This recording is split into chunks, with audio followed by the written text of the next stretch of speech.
könül. Var bu ziyafette şerafet bu gece. İki dövrəstə cavan Aksaqqal çox mübarək, xoşbəxt olsunlar. Allah xoşbəxt eləsin. Olsun ya Rabbim bu səfa məclisinə yetməsin afət bu gecə. Gözəl mübarək olsun. Olsun. Eşq olsun. Mübarək olsun.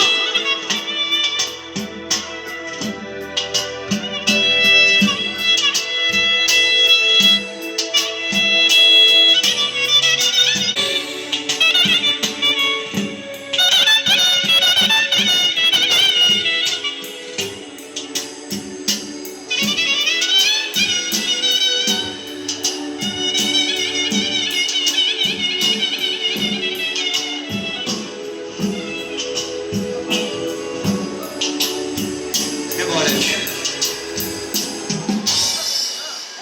Allah mübarek. Ay maşallah. Bəyimizin gəlin maşınıdır. Üçləyli bayraq.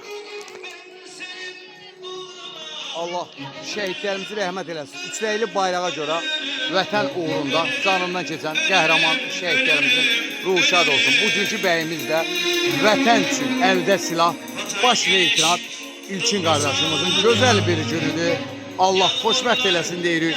Bütün Azərbaycan xalqına toy qismət olsun.